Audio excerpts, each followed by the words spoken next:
नमस्कार प्यारे साथियों, आप सभी का स्वागत करती हूँ आपके चैनल रोजगार विद शिखा में। तो दोस्तों, मेरा नाम शिखा गुप्ता है। तो आज की जो क्लास है वो ट्रिपल सी की क्लास है, पार्ट 10 की। ठीक है, तो अभी आप लोगों के एग्ज़ाम तो चल ही रहे हैं ट्रिपल सी के, एंड प्रीवियस ईयर के भी क्वेश्चंस हैं। जिनका 29 और 30 को एग्ज़ाम है वो यह वीडियो देख सकते हैं और अपनी तैयारी को अच्छी तरह से कर सकते हैं, क्योंकि ये प्रीवियस ईयर के क्वेश्चंस हैं जो ज़्यादा से ज़्यादा इम्पॉर्टेंट वाले हैं, हमेशा आते रहते हैं। ठीक है, तो ये वही क्वेश्चन हैं और वीडियो को स्किप करके मत देखिएगा। हो सकता हो आपने जो क्वेश्चन स्किप किया हो वही क्वेश्चन आप लोगों के एग्ज़ाम में आए, तो इससे अच्छा है आप वीडियो को फुल देखिए। आपका पहला सवाल है, इंटरनेट की गति को किसमें मापा जाता है? तो बताइए फ्रेंड्स कमेंट्स करके कि इंटरनेट की गति को किसमें मापा जाता है। तो जीबीपीएस में। इंटरनेट की गति को जीबीपीएस में मापा जाता है। 1 जीबीपीएस या 1 गिग 10 गुना तेज और 1000 एमबीपीएस के बराबर है। ठीक है फ्रेंड्स, तो ये आपके कुछ कीवर्ड्स हैं जिससे क्वेश्चंस आने के ज़्यादा चांसेस भी हो जाते हैं, पूछ लिया जाएगा सबके बारे में। तो की पॉइंट, ठीक है, इसका भी एक पॉइंट्स है। इंटरनेट की गति को मेगाबाइट प्रति सेकंड में मापा जाता है। मेगाबाइट सूचना की 1 मिलियन बीट्स है। यह इंटरनेट स्पीड का एक मानक माप है। और 1 Mbps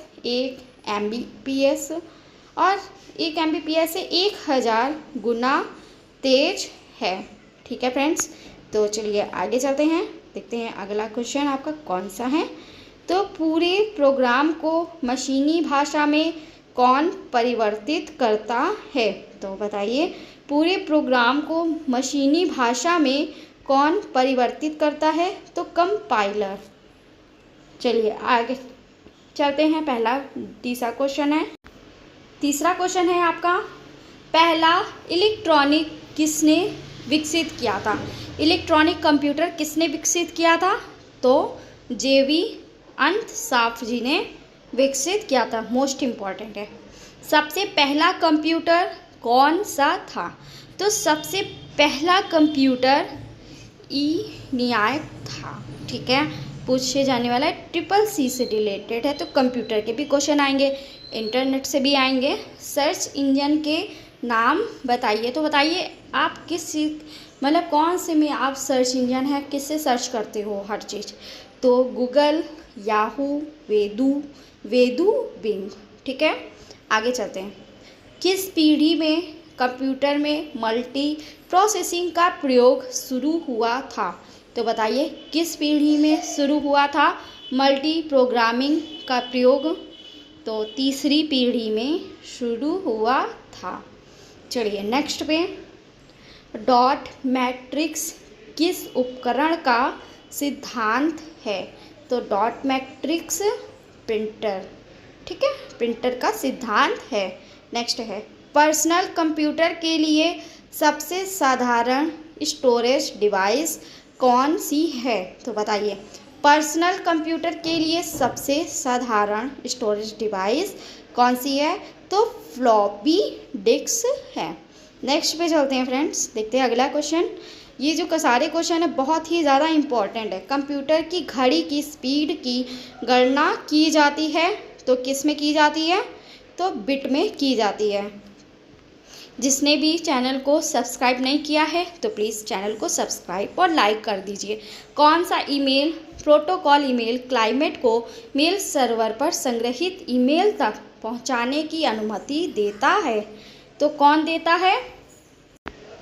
POP3, post office protocol 3। ठीक है, ये इसका आंसर है। कुछ इसके कीवर्ड्स है वो भी देख लीजिए।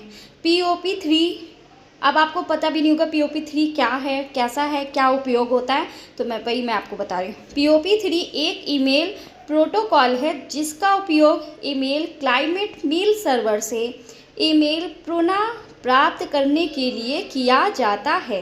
यह उपयोगकर्ताओं को ईमेल को अपने स्थानीय डिवाइस पर अपलोड करने और उन्हें ऑफलाइन पढ़ने की सुविधा देता है। एक बार डाउनलोड हो जाने के बाद ईमेल आमतौर पर सर्वर से हटा दिए जाती हैं। हालांकि कुछ कॉन्फ़िगरेशंस ईमेल को सर्वर पर छोड़ने की अनुमति देते हैं। तो फ्रेंड्स, ये जो कीवर्ड्स हैं इसमें आपको पता चलेगा POP3 क्या है, ठीक है। कौन सा ईमेल प्रोटोकॉल क्लाइंट को मेल सर्वर पर संग्रहित ईमेल तक पहुंचाने की अनुमति देता है। तो कौन अनुमति देता है? तो ईमेल प्रबंधन इसमें इसकी सरलता और दक्षता के कारण इसका व्यापक रूप से उपयोग किया जाता है, ठीक है। चलिए आगे चलते हैं। एडिशनल इन्फॉर्मेशन, इसमें कुछ एडिशनल बातें हैं वो मैं आपको बता रही हूँ, ठीक है। तो देखिए, एडिशनल इन्फॉर्मेशन FTP का फाइल ट्रांसफ़र प्रोटोकॉल। FTP का मतलब क्या है? ये सारे एडिशनल जो हैं ये नेटवर्क से रिलेटेड है, इनके फुल फॉर्म पूछे जाते हैं, तो ये आप लोग पढ़ लीजिएगा।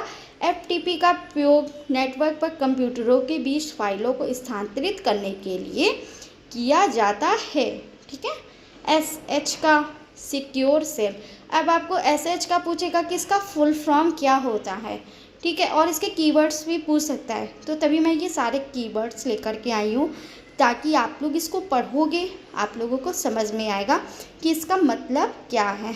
SH का भी मतलब वही है, नेटवर्क डिवाइस सर्वरों तक सुरक्षित पहुंच और प्रबंधन के लिए किया जाता है। इसका ईमेल प्रोटोकॉल से कोई संबंध नहीं है। अब आपने SH पढ़ लिया बट आपको उसका मतलब ही नहीं पता है, तो मतलब क्या फ़ायदा कोई भी चीज़ आपको करने का। तो इसलिए आपको उसके कीवर्ड्स याद होने चाहिए। निम्नलिखित में से कौन सा एक वीडियो कॉन्फ्रेंसिंग सॉफ्टवेयर नहीं है? तो कौन सा सॉफ्टवेयर नहीं है, कॉन्फ्रेंसिंग सॉफ्टवेयर नहीं है? तो बताइए कमेंट्स करके, वरना मैं आपको आंसर बताती हूँ, जल्दी से बताइए। और बताइए आंसर मैंने आपको बता दिया है, थंडरबर्ड। इसके कुछ की पॉइंट्स वो आप लोग जान लो। थंडरबर्ड मोजिला फाउंडेशन द्वारा विकसित एक ईमेल क्लाइंट है, ठीक है। अब ये पूछा जाएगा थंडरबर्ड किस मतलब कि इसके संस्थापक कौन हैं, तो आपको ये बताना है। इसे वीडियो कॉन्फ्रेंसिंग के लिए नहीं बल्कि ईमेल न्यूज़ फीड है और चैट को मैनेज करने के लिए बनाया गया है। तो आपको थंडरबर्ड के बारे में पता चला और इनके फाउंडेशन के बारे में पता चला, ठीक है। तो ऐसे ही कीवर्ड्स आप लोगों को पता होने चाहिए, इसीलिए सारे की पॉइंट में लेके आई हूँ। जीमेल में ईमेल अटैचमेंट आकार सीमा क्या है? तो बताइए, जीमेल में तो 25 MB है, ठीक है। ईमेल से तात्पर्य है, तो ईमेल से क्या तात्पर्य है? ये सारे पूछे गए क्वेश्चन हैं, मई में पूछे गए थे, अप्रैल में जो पूछे गए हैं, 2024 में जितने क्वेश्चन पूछे गए हैं मैंने सारे पार्ट में आप लोगों को करवा दिया है। तो इलेक्ट्रॉनिक मेल है। आगे चलते हैं, कुछ की पॉइंट्स है, इसको आप लोग देख लीजिए। ईमेल का तात्पर्य इलेक्ट्रॉनिक मेल है। 1960 के दशक में ईमेल का सीमित उपयोग हुआ। 1971 में ईमेल के आविष्कारक के रूप में रे टॉमलिंसन को श्रेय दिया जाता है। तो अब बताइए, ईमेल का आविष्कारक पूछ लेगा तो आप लोग को जब पता ही नहीं तो आप लोग क्या बताओगे, ठीक है। और ये भी पूछेगा ईमेल कब तक की सीमित था, क्या था, तो ये सारी चीज़ें आप लोग को पता होनी चाहिए। तभी मैं ये की पॉइंट छोटे छोटे जो पेपर में आ सकते हैं वही हैं। 124 बाइट्स का संग्रह है, तो बताइए क्या होगा? 124 108 KB, ठीक है। आगे चलते हैं, देखते हैं आपका अगला क्वेश्चन कौन सा है। लिब्रे से, या लिब्रे से बहुत सारे क्वेश्चन आते हैं, मैंने लिब्रे की करवाई हुई है क्वेश्चंस, उसको देख लीजिएगा, मोस्ट इंपॉर्टेंट है। इसमें पूछा है पेज ब्रेक डालने के लिए कीबोर्ड संयोजन क्या है? तो बताइए, अगर आपको पेज ब्रेक करना है तो आप कौन सी कीबोर्ड का मतलब कौन सी की का यूज़ करोगे? तो पता होना चाहिए कौन सी की का। तो कंट्रोल एंटर जैसे ही आप करोगे पेज क्या होगा? ब्रेक हो जाएगा।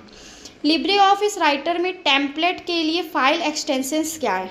आपसे पूछा जाएगा कि एक्सेल का एक्सटेंशंस, वर्ड का एक्सटेंशंस, ठीक है, जैसे आप वीडियो सेव करते हो उसका एक्सटेंशंस क्या है। लिब्रे राइटर कैल्क का पूछेगा, इम्प्रेस का क्या है एक्सटेंशंस, तो ये आप लोगों को बताना पड़ेगा, ये पूछे जाते हैं। इसमें से आपके 6 से 7 सवाल आ जाएंगे एक्सटेंशन से।